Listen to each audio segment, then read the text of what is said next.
Hello everyone, this is Peter Johnston from GRRA, and I'm here to talk to you about the GRRA Hub. We are excited to launch the GRRA Hub, which is our new, more user-friendly member portal. And we're going to be highlighting some of the new functionality that we're going to have available to us. There's more than we can cover in this initial video, and we will be making more videos that will talk about that added functionality. So, once you've successfully created your account and logged into the Info Hub, this is what you'll see. This is your Hub dashboard. What I'm going to quickly point out is on the left, we have a left-hand navigation that can take you to different parts of the Info Hub.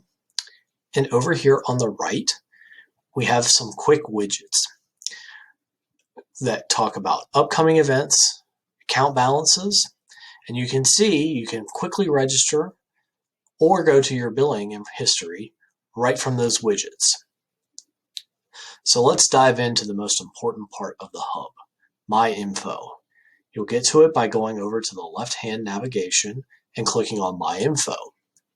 Now I'm logged in as a test individual user, so what you will see will be your information populated in the contact info, lists and committees, and any additional other information that you may have provided us over the years. Keep in mind, if you see a lot of old information, NAR does push down information that they still have in their historical records. Please feel free to update that information by using the pencil icon next to one of the pieces of information. And once you're finished with any of the changes necessary, click Done, and it will accept those changes. Let's click on this telephone number here.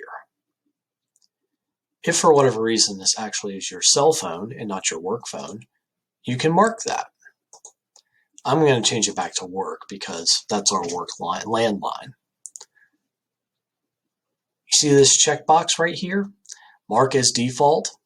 That controls a couple of different things, but the most important part is our new MLS to GRRA data integration will control which one shows up when you put in your listings. So, in simple terms, if your cell phone is marked as default, that will show up as your preferred contact information on your listings and your directory information within the MLS.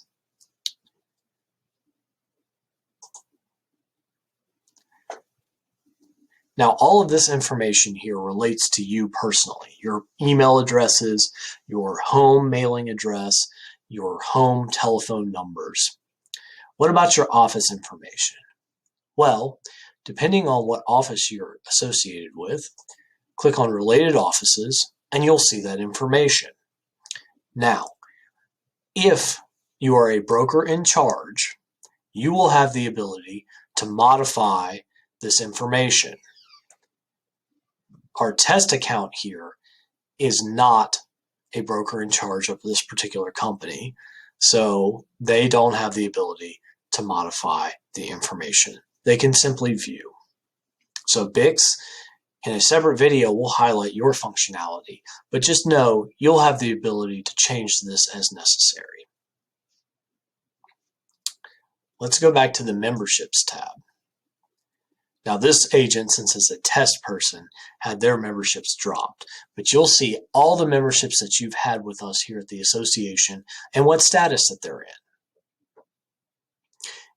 If you are an active member under this Actions tab, it will give you the ability to customize your payment options, which is a new piece of functionality that we launched late last year.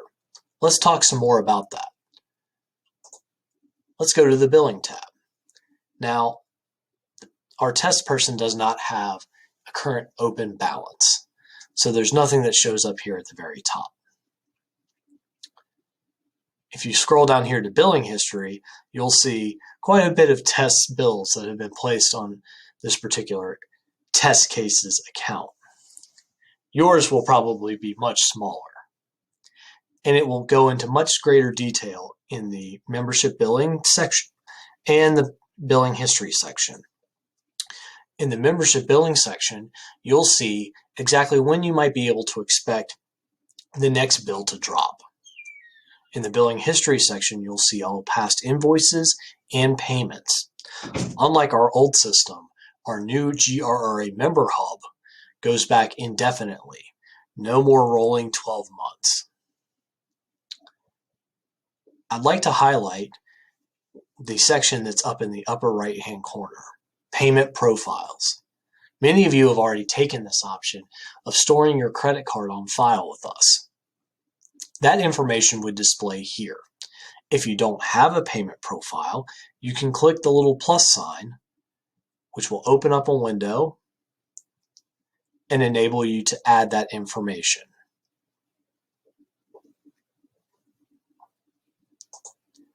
From that point, you can assign that credit card information to particular membership line items if you wish to go into a more auto pay style membership. That means when it comes time for billing, instead of us sending you an invoice, we would automatically run your credit card and simply send you a receipt. All of this can be managed through the hub, or if you prefer, calling the association office.